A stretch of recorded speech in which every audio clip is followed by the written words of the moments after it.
Movie की starting एक गरीब और बेरोजगार कारपेंटर से होती है जिसका नाम जपैटो होता है। जपैटो एक दिन काम की तलाश में एक होटल में घुस जाता है, जहां वो उस होटल के एक दरवाजे को जोर जोर से हिलाता है और उसके मालिक से कहता है कि यह दरवाजा खराब हो गया है, मैं इसे ठीक कर दूंगा। होटल का मालिक जपैटो को गरीब और बेरोजगार समझकर उसे खाना खिला देता है। वहीं थोड़ी देर बाद जपैटो जब होटल से लौट रहा होता है तो तभी वहां उसे एक पपेट शो की गाड़ी दिखती है। दरअसल उस गाड़ी में कई सारे पपेट्स होते हैं, जिसे देखकर जपैटो भी एक पपेट बनाने का मन बना लेता है और पपेट बनाने के लिए उसे लकड़ियों की जरूरत होती है, जिसके लिए वो अपने फ्रेंड चेरी के पास जाता है। चेरी अपने वुड लॉग्स में से एक लॉग जपैटो को दे देता है, जिसके बाद जपैटो अपने पपेट को बनाने में लग जाता है। और जब जपैटो अपने पपेट को बना रहा होता है तो तभी वो उसकी हार्ट बीट को फील करता है, जिसे देखकर जपैटो और ज्यादा एक्साइटमेंट के साथ उस पपेट को बनाने में जुट जाता है। वहीं पपेट बनाने के बाद जपैटो उससे खूब बातें करता है और उसे डैड कहने के लिए बोलता है। पपेट के मुंह से डैड सुनकर जपैटो काफी खुश होता है और इसी बीच जपैटो उसका नाम पिनोकियो रख देता है। जपैटो अब पिनोकियो को चलना सिखाता है, मगर जब वो उसे ये सिखा रहा होता है तो तभी पिनोकियो वहाँ से भाग जाता है और तेजी से दौड़ने लगता है। और पिनोकियो को भागता हुआ देखकर जपैटो भी उसका पीछा करता है और उसे ढूंढने की काफी कोशिश करता है, मगर वो उसे ढूंढने में नाकामयाब हो जाता है। वहीं थोड़ी देर बाद पिनोकियो घर लौट आता है और घर आकर वो फायरवुड के पास बैठ जाता है, जिसकी वजह से उसके पैर जल जाते हैं। पिनोकियो के जले हुए पैर देखकर जपैटो काफी घबरा जाता है और वो तुरंत पिनोकियो के लिए नए पैर बना देता है। अपने नए पैर देखकर पिनोकियो काफी खुश हो जाता है। नेक्स्ट डे जपैटो सोचता है कि पिनोकियो को भी बाकी बच्चों की तरह स्कूल जाना चाहिए और इसी कारण वो पिनोकियो के लिए बुक्स और ड्रेस लाने के लिए मार्केट जाता है, मगर पैसे न होने की वजह से जपैटो अपना कोट बेचकर एक बुक खरीद लेता है। और बुक खरीदने के बाद वो पिनोकियो को स्कूल छोड़ने जाता है, जिसके दरमियान पिनोकियो को रास्ते में एक पपेट शो दिखाई देता है, जिसे देखकर वो जपैटो से उसके बारे में पूछता है। जपैटो उसे उस पपेट शो के बारे में बताता है और कहता है कि वहाँ तुम्हारे जैसे और भी बच्चे हैं, मगर तुम उन सब से अलग हो।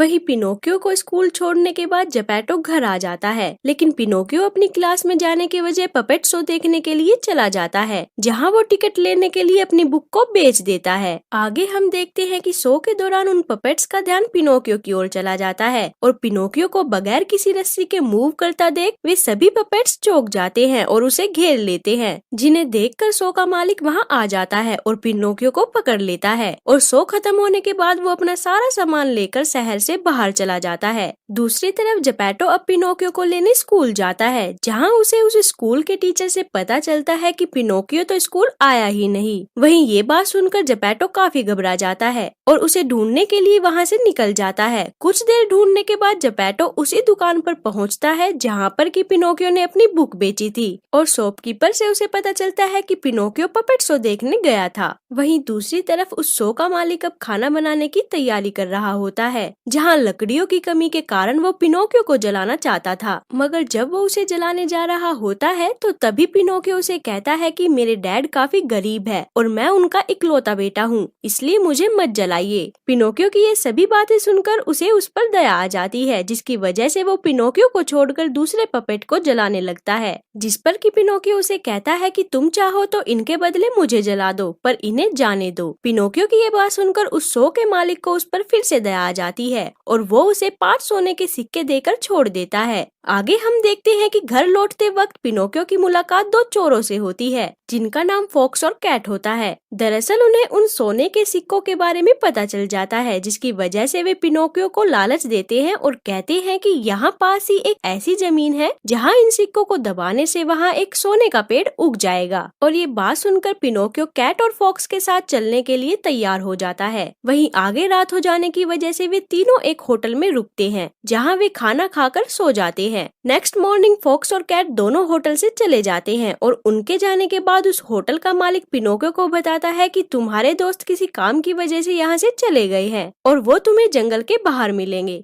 जिसके बाद होटल का मालिक पिनोकियो से वहाँ रहने और खाने के बदले एक सोने का सिक्का ले लेता है। वहीं उस होटल के मालिक के कहने पर पिनोकियो जंगल की ओर चला जाता है, जहाँ रास्ते में एक इंसेक्ट उसे जंगल में जाने से रोकता है, मगर पिनोकियो उसकी बात नहीं मानता और वो उस जंगल में चला जाता है। उस जंगल में दरअसल फॉक्स और कैट नकाब पहनकर पिनोकियो का इंतजार कर रहे होते हैं और जैसे ही पिनोकियो उनके पास पहुंचता है तो तभी फॉक्स और कैट उसे पकड़ लेते हैं और उससे वे सिक्के छीनने लगते हैं, मगर तभी पिनोकियो उन सिक्कों को अपने मुंह में डाल लेता है, जिसे देखकर फॉक्स और कैट उसके गले में एक रस्सी बांध देते हैं और उसे एक पेड़ से लटका देते हैं ताकि पिनोकियो के मरने के बाद वे उसके मुंह से सिक्के निकाल सके। वहीं पिनोकियो को रस्सी से बांधने के बाद वे दोनों सो जाते हैं और जब वो दोनों सो रहे होते हैं तो तभी उसी वक्त वहाँ एक नीले बालों वाली परी आती है और पिनोकियो को बचाकर अपने किले में ले जाती है। उस परी के किले में पिनोकियो की ट्रीटमेंट के लिए क्रो एंड आउल नाम के 2 डॉक्टर्स आते हैं जो कि उसे मेडिसिन देकर चले जाते हैं। आगे हम देखते हैं कि पिनोकियो के ठीक होने के बाद वो परी उससे काफी सवाल जवाब करती है, मगर पिनोकियो उसकी हर बात पर झूठ बोल देता है और उसके झूठ बोलने की वजह से उसकी नाक लंबी होने लगती है। पिनोकियो की लंबी नाक देखकर वो परी उसकी मदद करती है और कुछ वुडपैकर्स की मदद से उसकी नाक को वापस नॉर्मल कर देती है। वहीं आगे वो परी पिनोकियो को उसके घर वापस जाने के लिए कहती है और उसे जंगल से बाहर छोड़कर वहाँ से चली जाती है। पिनोकियो जब अपने घर आ रहा होता है तो तभी उसे रास्ते में फॉक्स और कैट मिलते हैं,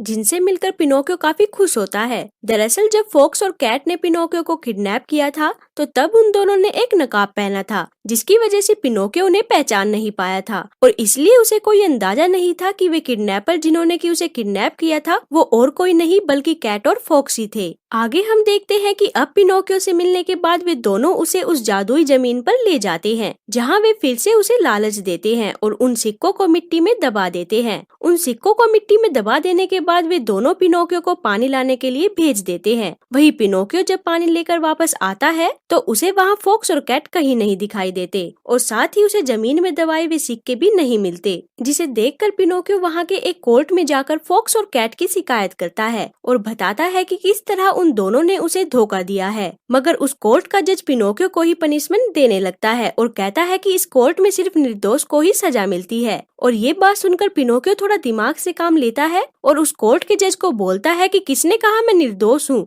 मैंने बहुतों को लूटा है, मैं बहुत बड़ा चोर हूँ। और बस ये सुनकर उस कोर्ट का जज पिनोकियो को छोड़ देता है। वहीं आगे अब पिनोकियो अपने घर पहुँच जाता है, जहाँ पहुँचने पर उसे उसके घर पर ताला लगा हुआ दिखाई देता है, जिसे देखकर वो हैरान हो जाता है। मगर तभी उसका पड़ोसी उसे बताता है कि जपैटो तो समुद्र पार करके उसे ढूंढने गया है। दरअसल जपैटो पिनोकियो को ढूंढते हुए समुद्र पार करके अमेरिका तक पहुंच जाता है और जब ये बात उसे पता चलती है तो वो भी तुरंत समुद्र की ओर चला जाता है। लेकिन स्विमिंग न आने की वजह से पिनोकियो पानी के बहाव में आकर इधर उधर तैरने लगता है और ऐसे करते करते कई महीने बीत जाते हैं और कई महीने बीत जाने के बाद पिनोकियो किनारे पर वापस लौट आता है। पिनोकियो जब किनारे पर वापस आता है तो तभी वहाँ वो नीले बालों वाली परी आ जाती है, जो कि पिनोकियो को अपने किले में ले जाती है। होश आने पर पिनोकियो जब परी को देखता है तो वो उसे देखकर काफी खुश होता है और उसे कहता है कि मैं भी इंसान बनना चाहता हूँ, जिस पर कि परी उसे कहती है कि तुम पहले अच्छे गुड्डे बनो, फिर मैं तुम्हें इंसान बना दूंगी। वहीं अगले दिन वो परी पिनोकियो को स्कूल भेज देती है, जहाँ पिनोकियो का एक दोस्त भी बन जाता है जिसका नाम कैंडलविक होता है। पिनोकियो अपने दोस्त के साथ काफी मस्ती करता है और साथ ही मन लगाकर पढ़ाई भी करता है और पिनोकियो को मन लगा के पढ़ता देख वो परी काफी खुश हो जाती है और उसे कहती है कि मैं तुम्हें कल इंसान बना दूंगी। मगर उसी दिन कैंडलविक पिनोकियो को एक जगह के बारे में बताता है जिसका नाम टॉयलैंड होता है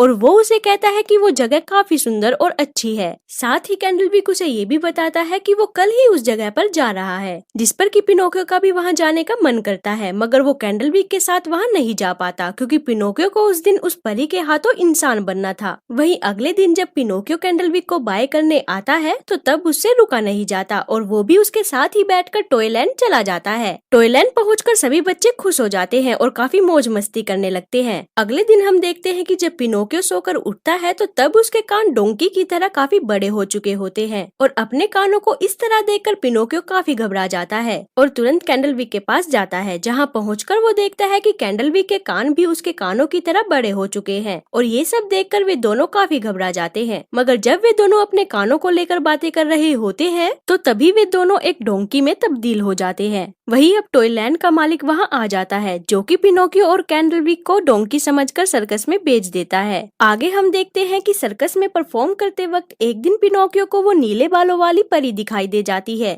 जिसे देखकर उसका ध्यान भटक जाता है और वो स्टेज पर ही गिर जाता है। वही पिनोकियो को गिरा हुआ देखकर सर्कस का मालिक उसे नाकारा समझता है और इसी वजह से वो उसकी खाल निकालकर ड्रम बनाने की सोचता है और उसके पैरों में भारी पत्थर बांधकर पानी में छोड़ देता है। पिनोकियो की ऐसी हालत देखकर वो परी पिनोकियो की मदद के लिए कुछ मछलियों के झुंड को भेज देती है, जो कि पिनोकियो की बॉडी से वो डोंकी की खाल उतार देती है। वही आगे जब पिनोकियो उस सर्कस के मालिक से बचकर समुद्र में तैर रहा होता है तो तभी एक बड़ी मछली पिनोकियो को निगल जाती है और मछली के पेट में जाते ही उसकी मुलाकात एक टूना मछली से होती है, जिससे कि उसे ये पता चलता है कि उसके डैड भी इसी मछली के पेट में है, जिनसे मिलकर पिनोकियो अब काफी खुश हो जाता है। जिसके बाद वे तीनों उस बड़ी मछली के मुंह के खुलते ही वहाँ से बाहर निकल आते हैं। टूना अब पिनोकियो और उसके डैड को किनारे तक पहुँचा देती है। किनारे के पास उन्हें एक छोटा सा घर भी रहने के लिए मिल जाता है। आगे हम देखते हैं कि जेपेटो अब काफी कमजोर हो चुका होता है, जिसकी वजह से पिनोकियो अब एक चरवाहे के पास काम करने लगता है। पिनोकियो को मन लगा के काम करता देख वो परी काफी खुश हो जाती है और उसे एक इंसान बना देती है। और इसी के साथ हमारी मूवी यहाँ खत्म हो जाती है। तो गाइज, अगर आपको ये वीडियो अच्छी लगी तो लाइक कमेंट जरूर करें और सब्सक्राइब करना ना भूले। तो मिलते हैं फिर अगली वीडियो में।